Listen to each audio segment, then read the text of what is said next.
Jadi Allah Subhanahu wa taala melalui ayat ini memerintahkan ya kepada hamba-hambanya itu agar mereka itu mensyukuri nikmat-nikmat Allah Subhanahu wa taala, baik yang nampak maupun yang tidak nampak ya. Nikmat-nikmat yang nampak ini ya yang bisa dilihat, dirasakan oleh manusia, makanan, minuman, pakaian, rumah, tempat tinggal, anak, istri, keluarga ya. Itu nikmat-nikmat yang nampak ya, diberikan kesehatan dan lain sebagainya. Yang tidak nampak ini yang batin apa? Alhamdulillah kita diberikan ketenangan oleh Allah Subhanahu wa taala ya. Diberikan apa? Mudah menerima ya ketetapan Allah Subhanahu wa taala, sabar dalam menerima ujian dari Allah. Itu nikmat juga ya. Qanaah dengan karunia Allah Subhanahu wa taala. Dalam beramal alhamdulillah kita itu tidak ingin pamer, tidak ingin dilihat, ingin populer dan lain sebagainya. Kita laksanakan semua karena Allah. Itu nikmat-nikmat Allah Subhanahu wa taala ya.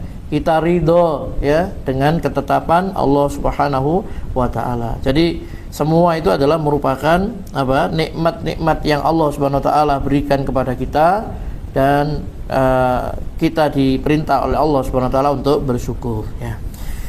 Bapak Ibu yang dirahmati Allah Subhanahu wa taala, para ulama ya berbeda-beda ya di dalam memberikan definisi apa itu syukur ya.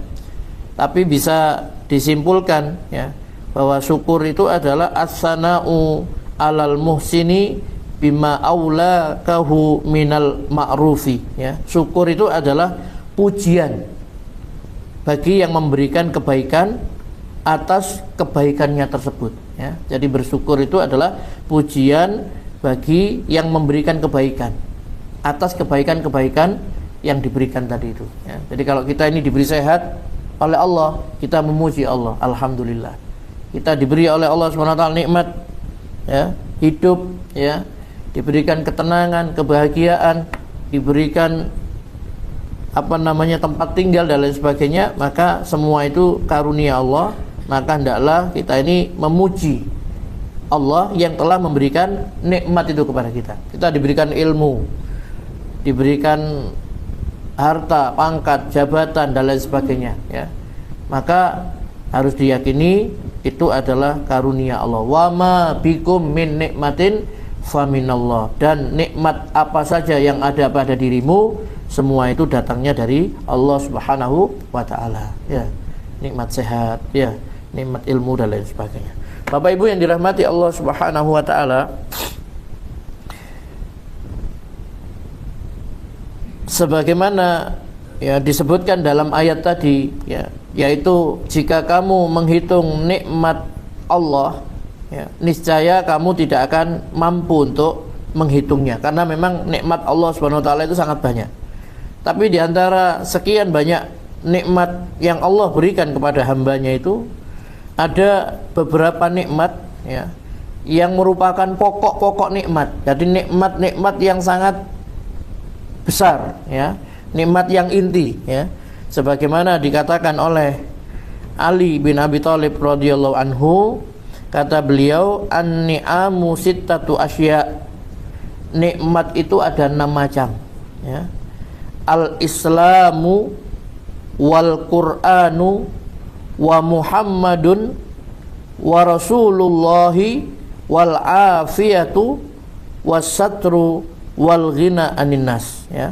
Nikmat itu ada 6 macam. Yang pertama adalah al-Islam, nikmat Islam. Yang kedua wal Quran, Al-Quran, nikmat itu.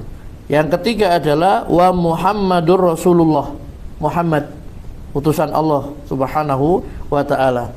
Wal afiyah, afiyah itu kesehatan ya.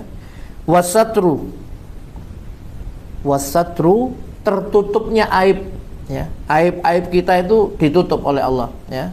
Keburukan-keburukan kita ya, kejelekan-kejelekan kita itu ditutup oleh Allah Subhanahu wa taala ya. Kemudian wal ghina anin nas, dan tidak hidup tergantung kepada orang lain ya. Ini disebutkan dalam Nasaihul Ibad ya. Jadi nikmat yang pertama yang besar itu adalah Islam. Nikmat hidayah berupa Islam. Inilah karunia yang paling besar ya. Jadi kalau nikmat dunia ya, itu Allah berikan kepada siapa saja. Ya. Nikmat dunia itu ya kenikmatan dunia, ya rumah, kendaraan, ya harta dan lain sebagainya Allah berikan ya kepada siapa saja, baik yang Allah cintai maupun yang tidak Allah cintai. Tetapi nikmat iman Islam itu hanya Allah berikan kepada orang-orang yang dicintai, ya begitu. Jadi kata sahabat Abdullah bin Mas'ud itu, sesungguhnya Allah memberikan dunia, ya kenikmatan dunia ini kepada siapa saja, ya baik yang dia cintai maupun yang tidak dicintai. Tetapi dia tidak memberikan nikmat iman ini kecuali hanya kepada orang yang dicintainya saja, ya. Wala yu'til iman illa man yuhib. Ya, tidak Allah berikan iman kecuali kepada orang yang dicintai. Berarti orang beriman ini orang yang dicintai oleh Allah Subhanahu wa taala. Diberikan iman, Islam, ya. Kemudian Al-Qur'an. Al-Qur'an ini juga merupakan nikmat yang sangat besar, ya. Al-Qur'an ini merupakan petunjuk, pedoman hidup seorang muslim, seorang mukmin, orang yang bertakwa. Maka Allah katakan dalam Al-Qur'an itu, dzalikal kitabu la raiba fihi hudal lil muttaqin. Kitab Al-Qur'an ini tidak ada keraguan di dalamnya, petunjuk bagi orang-orang yang bertakwa, ya. Di dalam Al-Qur'an itu kita diberitahu oleh Allah Subhanahu wa taala apa yang harus kita kerjakan, apa yang harus kita tunaikan, yaitu perintah-perintah Allah Subhanahu wa taala. Ada juga larangan-larangan Allah Subhanahu wa taala. Dalam Al-Qur'an juga ada informasi tentang mana-mana yang halal, mana-mana yang diharamkan oleh Allah Subhanahu wa taala. Ciri-ciri orang yang bahagia, ciri-ciri orang yang celaka, ya. Amal-amal yang diridhoi Allah, amal-amal yang dimurkai oleh Allah, itu dengan kita membaca Al-Qur'an tadi itu, ya. Bagaimana supaya kita selamat, ya. Termasuk juga kisah-kisah umat terdahulu, ya. Kita diinformasikan di dalam Al-Qur'an itu agar kita bisa mengambil pelajaran, ya, dari umat-umat yang terdahulu. Bagaimana kalau mereka itu durhaka kepada Allah dan Rasulnya, ya, akan diazab dan lain sebagainya. Sedangkan orang-orang yang beriman kepada Rasulnya, ya, taat, ya, mengikuti mereka, ya, dengan baik, maka Allah Subhanahu wa taala akan menyelamatkan mereka, ya. Itu diantara isi daripada kandungan daripada Al-Qur'an itu. Kemudian yaitu Muhammadur Rasulullah, ya. Nikmat yang paling besar, ya, setelah Islam, Al-Qur'an, yaitu diutusnya Nabi Muhammad sallallahu alaihi wasallam, ya, yang mengenalkan manusia ini kepada Allah Subhanahu wa taala, ya, dan menjelaskan isi daripada kitabnya yaitu Al-Qur'an ini, membimbing, ya, manusia ini ke jalan Allah Subhanahu wa taala. Kemudian nikmat afiyah. Afiyah ini kesehatan, ya. Jadi kita diberi nikmat sehat, itu itu nikmat yang paling besar sudah untuk dunia kita, ya. Itu lebih tinggi nilainya daripada harta, daripada harta kekayaan, ya. Buktinya kalau orang sakit itu maka dia akan berobat, andai pun obatnya itu sangat mahal sekali, harus operasi dan lain sebagainya, dia akan jual kendaraannya, dia akan jual sawahnya, rumah, demi untuk mendapatkan kesehatan tadi itu, ya. Dan afiyah ini selalu diminta oleh Nabi sallallahu alaihi wasallam, ya, pagi dan sore, ya. Allahumma inni as'alukal afwa wal afiyah, ya. Nabi minta kesehatan, Allahumma afini fi badani, ya Allah sehatkan badanku. Allahumma afini fi sam'i, sehatkan pendengaranku. Allahumma afini fi basari, penglihatanku. La ilaha illa anta, tidak ada ilah yang hak disembah kecuali Engkau, ya Allah. Pagi dan sore minta, sehatkan badanku ya Allah, sehatkan pendengaranku, sehatkanlah penglihatanku, ya. Karena pendengaran ini penting kan, untuk menerima nasihat, peringatan itu, ya. Telinga kita, pendengaran kita, ya. Mata kita ini juga penting untuk apa? Untuk melihat, ya, tanda-tanda kebesaran Allah Subhanahu wa taala, ayat-ayat Allah yang ada di alam ini, ya, seperti itu. Kemudian yang berikutnya adalah nikmat berupa tertutupnya aib. Saya dan panjenengan ini kan punya aib, ya, punya Aib itu ya kekurangan-kekurangan, mungkin dosa maksiat yang kita lakukan, tapi Allah tutupi, tidak tahu orang lain, kecuali kalau kita yang buka. Makanya kata Rasulullah SAW, ya, seluruh umatku akan dimaafkan oleh Allah SWT, kecuali orang yang terang-terangan, ya, terang-terangan di dalam berbuat dosa, bermaksiat, ya. Dan di antara bentuk, ya, perbuatan terang-terangan itu adalah seseorang yang pada malam harinya dia melakukan perbuatan dosa maksiat, Allah sudah menutupi dosanya itu, kemudian keesokan harinya dia menceritakan, semalam saya melakukan ini, itu, dan lain sebagainya. Itu yang tidak akan dimaafkan oleh Allah Subhanahu wa ta'ala. Terang-terangan dia ini, ya, seperti itu. Maka kita tidak boleh membuka aibnya, ya, apalagi aib orang lain, ya. Aib diri sendiri aja tidak boleh kita ceritakan. Saya dulu ketika muda itu kalau minum khamr habis 10 botol, kuat saya. Buat apa? Dibanggakan minum khamr. Sudah pernah melakukan ini, itu, dan lain maksiat diceritakan. Wong sama Allah sudah ditutupi, ya. Jadi Allah itu suka menutup aib, ya. Suka menutup aib. Maka jangan sampai kita membukanya. Nah, membuka aibnya diri sendiri saja tidak boleh, apalagi membuka aib orang lain, ya. Apalagi sampai mencari-cari, ya, mencari-cari aib, kesalahan, ya, tajasus, ya, memata-matai dan lain sebagainya. Tidak boleh. Begitu.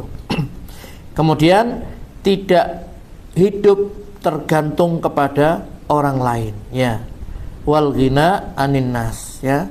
Dia merasa kaya, ya, dari manusia. Tidak butuh apa istilahnya itu, ya. Tidak tergantung pada orang lain, ya. Dia merasa cukup dengan karunia Allah Subhanahu wa ta'ala, ya, seperti itu.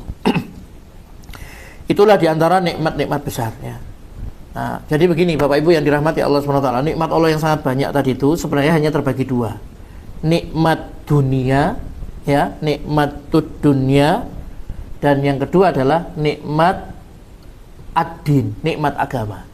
Nikmat dunia Allah berikan kepada siapa saja, semua dikasih, ya. Nikmat dunia, ya, kesehatan, ya, itu kenikmatan di dunia ini, ya.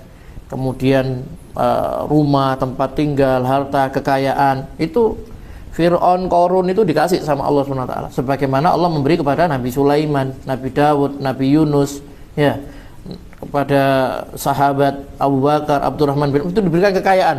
Qarun juga diberikan kekayaan oleh Allah. Fir'aun, Namrud, Haman itu dikasih kekayaan. Karena itu dunia, ya, dunia. Tetapi nikmatuddin, nikmat agama ini, yaitu dinul Islam ini, hanya diberikan kepada hamba-hamba pilihan, ya, tidak sembarangan ini, ya. Allah katakan dalam surat Fatir itu, summa aurasnal ladzina astafaina min ibadina, ya, summa aurasnal kitabal ladzina summa aurasnal kitabal ladzina astafaina min ibadina faminhum dzalimun linnafsi wa minhum muqtasid wa minhum sabiqum bil khairat biidznillah, dzalika huwal fadlul kabir.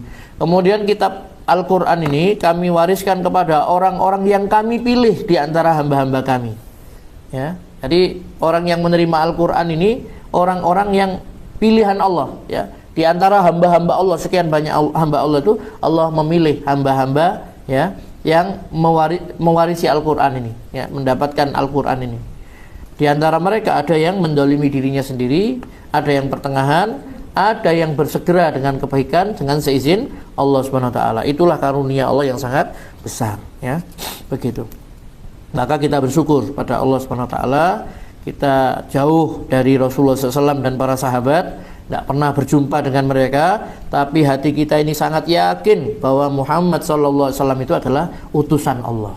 Ini sebenarnya kalau kita pikirkan aneh gitu loh, ya. Gak tahu lihat Nabi Muhammad, ya toh, tidak pernah berjumpa dengan beliau, hanya mendapati dalam buku-buku atau kisah-kisah cerita dari para ustadz mubalik, tapi kita sangat yakin bahwa Nabi Muhammad itu adalah utusan Allah SWT, ya. Yakin Abu Bakar, Umar itu adalah sahabat-sahabat Nabi yang sangat luar biasa, padahal kita tidak tahu. Nah, yang membuat kita yakin, percaya, iman, yaitu Allah SWT. Allah memberi hidayah kepada siapa yang dikehendaki, ya, begitu. Kemudian bagaimana kita itu bersyukur, ya. Dikatakan oleh Syekh Abu Bakar Jabir Al-Jazairi, asyukru bilisani ay bihamdihi wasana'i alaihi bima huwa ahluhu wa bi jawarihi ay bitaskhirihi fi ta'atihi, ya. Jadi syukur terhadap nikmat Allah adalah dengan lisan, yakni memuji dan menyanjung Allah, ya, zat pemberi nikmat. Dengan jawarih, ya, anggota badan, yakni dengan menggunakan nikmat tersebut untuk taat kepadanya, ya. Jadi syukur terhadap nikmat Allah ini dengan lisan itu memuji Allah, menyanjung-nyanjung Allah, alhamdulillah, subhanallah, walhamdulillah, wala ilaha illallah, Allah akbar dan sebagainya, memuji Allah Subhanahu wa taala, ya. Dengan anggota badan, yaitu dengan menggunakan nikmat tersebut untuk taat kepada Allah Subhanahu wa taala, ya. Diberikan anggota badan, kita digunakan untuk taat kepada Allah Subhanahu wa taala, begitu. Jadi memuji Allah dengan lisan dan mentaati Allah SWT dengan anggota badan kita, ya, seperti itu. Jadi ilmunya, misalkan diberikan ilmu, ya, maka ilmunya digunakan untuk ketaatan kepada Allah Subhanahu wa taala. Diberikan kesehatan badan, kesehatannya digunakan untuk taat kepada Allah. Itu adalah bentuk rasa syukur. Lisannya memuji Allah, ya, menyanjung Allah, banyak mengucapkan pujian kepada Allah Subhanahu wa taala, ya, mensucikan Allah, ya, bertasbih, ya, bertahmid, ya, mengagungkan Allah, ya, pokoknya memuji Allah, subhanallah, walhamdulillah, wala ilaha illallah, Allahu akbar. Itu Allah paling senang, ya, kalau dipuji, ya. Kemudian kata Ibnul Qayyim Al-Jauzi, syukur itu dilandasi 5 hal, ya. Yang pertama adalah khudu usyakiri lil mashkur, ya, yaitu orang yang bersyukur itu tunduk kepada yang disyukuri, ya. Jadi syukur itu dilandasi 5 sendi. Yang pertama, orang yang bersyukur tunduk kepada yang disyukuri, ya. Namanya syukur itu tunduk kepada Allah Subhanahu wa taala, ya. Wa hubbihi lahu, ya. Kemudian mencintainya, mencintai Allah, ya.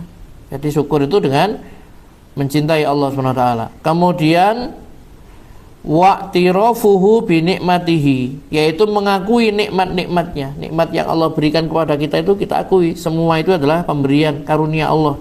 Diberi sehat, ya, diberikan ketenangan, ya, diberikan ilmu dan sebagainya, itu semua karunia Allah.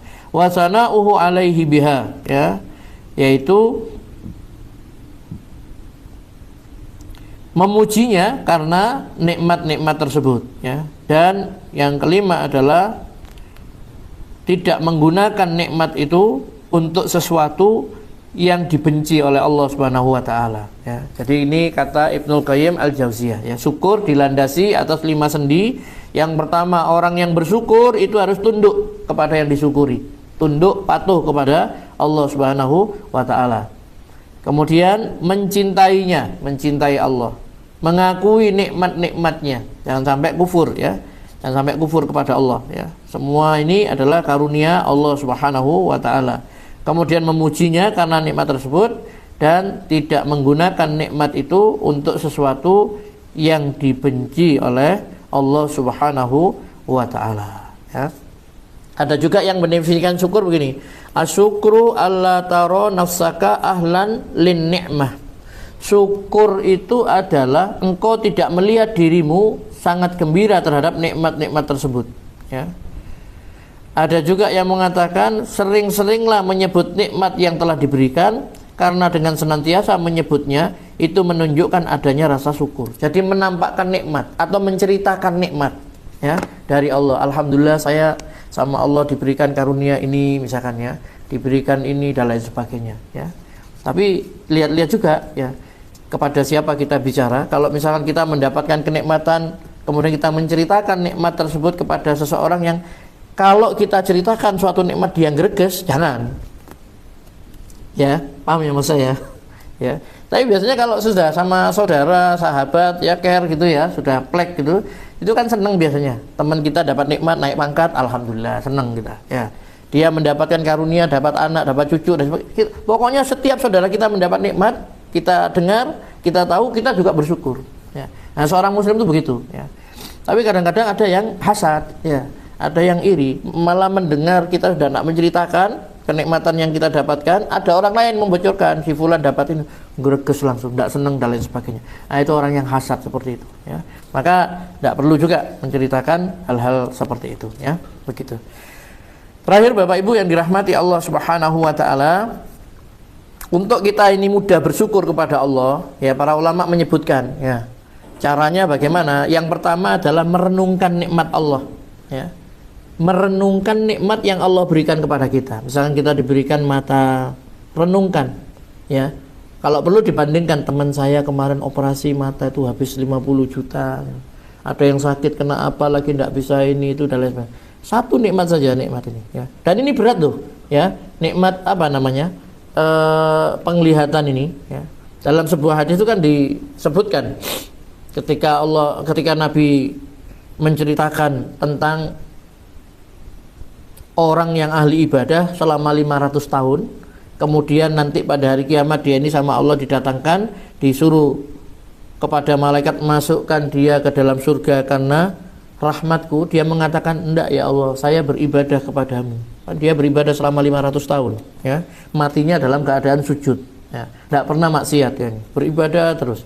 Tapi nanti ketika hari kiamat, Allah katakan kepada malaikat, masukkan hambaku ini ke dalam surga karena rahmatku, karena kasih sayangku. Dia tidak mau, ya. Dia merasa dia wajar masuk surga karena dia beribadah kepada Allah 500 tahun, ya. Sampai 3 kali tidak mau. Kemudian Allah menyuruh malaikat untuk menimbang amal ibadahnya selama 500 tahun itu, ditimbang dengan nikmat Allah berupa penglihatan ini, ya. Ternyata lebih berat penglihatan tadi itu, nikmat bisa melihat, ya, nikmat mata tadi itu, ya. Maka Allah memerintahkan malaikat, masukkan hambaku ini ke dalam neraka, ya. Jika mau diseret ke dalam neraka, baru dia mengatakan, engkau benar ya Allah, masukkan aku ke dalam surga karena rahmatmu ya Allah, ya. Baru ngaku dia, ya, masukkan aku ke dalam surga karena rahmatmu, ya, begitu. Nah, kemudian sama Allah didatangkan lagi, ya. Kemudian ditanya, salah satu pertanyaannya, wahai hambaku, siapa yang menjadikan kamu mampu beribadah kepadaku selama 500 tahun itu? Aku atau kamu? Engkau ya Allah. Baru ngaku dia, ya. Terus dia minta, ketika berdoa itu kan, matikan aku dalam keadaan sujud ya Allah, kan begitu. Dikabulkan sama Allah, ya. Itu siapa yang menjadikan kamu, ya? Anu ceritanya kan dia tinggal di tengah lautan, di puncak gunung, ya. Kemudian ada dapat makanan berupa delima, sumber air dan sebagainya. Pokoknya orang ibadahnya sangat luar biasa ini, ya.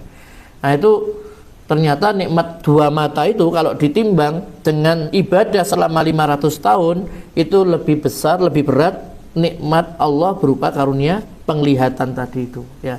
Nah, ini suruh kita merenungkan nikmat-nikmat Allah. Al-Qur'an sering, ya, begitu memerintahkan agar kita ini merenungkan, ya, diri kita, nikmat yang ada pada diri kita. Allah berfirman begini, wallahu akhrajakum min butuni ummahatikum, dan Allah mengeluarkan kamu dari perut ibumu, la ta'lamuna syai'an, dalam keadaan tidak mengetahui suatu apapun, wa ja'ala lakumus sam'a, dan dia memberimu pendengaran, wal absar, dan penglihatan, wal af'idah, ya, hati, la'allakum tashkurun, agar kamu bersyukur. Surat An-Nahl 78. Jadi kita suruh merenungkan Allah yang telah mengeluarkan kamu dari perut ibumu dalam keadaan tidak mengetahui satu apapun. Lalu Allah memberi kamu pendengaran, penglihatan, dan hati supaya kamu itu bersyukur, ya, begitu. Nah, ini perlu kita renungkan supaya kita ini bisa mensyukur. Ini salah satunya, ya, seperti itu. Kemudian yang kedua adalah pandai berterima kasih kepada orang lain, ya. Pandai berterima kasih kepada orang lain. Salah satu cara untuk mensyukuri nikmat Allah adalah dengan berterima kasih kepada manusia yang menjadi perantara sampainya nikmat Allah kepada kita. Kita ini kan bisa jadi seperti kita sekarang ini, kan ada peran orang lain toh, orang tua kita, ya toh, guru kita, mungkin teman kita yang mensupport kita. Dulu kita sudah mau putus asa, kemudian didorong sama teman kita dan lain sebagainya. Pokoknya ada peran orang lain yang menjadikan kita itu menjadi, ya, orang yang mungkin sukses, baik dan lain sebagainya. Maka itu kita harus berterima kasih kepada orang, ya, seperti itu. Itu sebagai apa? Sampainya nikmat Allah kepada kita sebagai perantara, ya. Seperti itu. Kita bisa baca ini kan perantara guru TK kita dulu yang ngajari kita baca. Ya, kita bisa ngaji abata dan sebagainya kan, yaitu ya berterima kasih kepada orang-orang yang telah memberikan kebaikan kepada kita. Ya, tentu kita tidak bisa memberikan tidak ingat semua, banyak orang yang berbuat baik kepada kita, maka doakan, ya Allah ampunilah dan rahmatilah orang-orang yang telah berbuat baik kepada diri saya. Ya, jadi doakan ya guru-guru kita dan lain sebagainya. Kemudian ya, ini sebagaimana dikatakan oleh Nabi dari Abu Hurairah radhiyallahu an, berkata Rasulullah SAW bersabda, man la yashkurun nas la yashkurullah. Siapa yang tidak bersyukur pada manusia, maka ia tidak bersyukur kepada Allah. Hadis riwayat Abu Dawud ya. Siapa yang tidak bersyukur kepada manusia, berarti dia tidak bersyukur kepada Allah Subhanahu wa taala ya. Maka kita harus bersyukur pada kedua orang tua kita.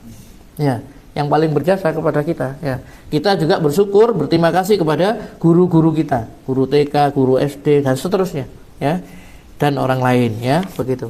Nabi mengatakan, barang siapa yang telah berbuat suatu kebaikan padamu, maka balaslah dengan yang serupa. Apabila engkau tidak bisa membalasnya dengan yang serupa, maka doakanlah dia, sehingga engkau mengira doamu tersebut sudah cukup membalas dengan serupa atas kebaikan dia ya. Jadi kalau seorang memberikan misalkan diberi hadiah atau berbuat baik ya, maka balas dengan yang serupa. Kalau tidak bisa, doakan dia. Jazakumullahu khair. Mudah-mudahan Allah membalasmu dengan kebaikan. Ya, semoga Allah membalas kamu. Semoga Allah membalas kebaikan-kebaikanmu. Begitu ya. Atau semoga Allah membalasmu dengan kebaikan. Ya, begitu. Man suni'a ilaihi ma'rufun faqala li fa'ilihi jazakallahu khaira faqad ablagha fis sana. Barang siapa yang diberikan satu kebaikan kepadanya, lalu dia membalasnya dengan mengatakan jazakallahu khaira, semoga Allah membalasmu dengan kebaikan, maka sungguh hal itu telah mencukupinya dalam menyatakan rasa syukurnya. Hadis riwayat Tirmidzi ya, begitu. Kemudian yang terakhir Bapak Ibu, yaitu melihat ke bawah dalam urusan dunia. Ini supaya kita bersyukur ya. Kalau lihat ke atas gerges biasanya ya. Sing dhuwur tanggoku duwe ini meriang nanti ya. Enggak bersyukur ya, maksudnya bukan iri, maksudnya kalau kita melihat ke atas itu kita seakan-akan merasa ya kayak enggak dapat nikmat gitu loh ya. Tapi kalau kita melihat ke bawah itu kita akan selalu bersyukur ya. Nabi mengatakan, apabila salah seorang di antara kalian melihat orang yang memiliki kelebihan harta dan rupa ya, maka lihatlah pada orang yang berada di bawahnya. Hadis riwayat Bukhari dan Muslim ya. Kata Ibnu Hajar Al-Asqalani tentang ayat ini, yang dimaksud dengan al-khalqu pada hadis di atas adalah bentuk tubuh ya. Juga termasuk di dalamnya anak-anak, pengikut dan segala sesuatu yang berkaitan dengan kenikmatan dunia. Jadi kalau salah seorang di antara kamu melihat orang yang memiliki kelebihan harta dan khalqi ya, khalqu ya, di sini khalqi itu maksudnya adalah tubuh ya. Bisa tubuh, juga termasuk di dalamnya itu adalah anak-anak, pengikut dan segala sesuatu yang berkaitan dengan kenikmatan dunia. Orang yang punya nikmat dunia begitu ya. Maka lihatlah yang di bawah ya. Nabi juga mengatakan, lihatlah orang yang di bawahmu dan jangan melihat kepada orang yang berada di atasmu. Ini dalam urusan dunia, harta. Yang demikian itu akan membuatmu lebih baik dan tidak melupakan nikmat Allah kepadamu ya, begitu. Baik. Ini juga ada nasihat bagus dari Imam Hasan Al-Basri, idza ra'aita ar-rajula yunafisuka fid dunya fanafisuhu fil akhirah. Apabila kamu melihat ada orang yang mengunggulimu dalam urusan dunia, maka unggulilah ia dalam urusan akhirat ya, seperti itu.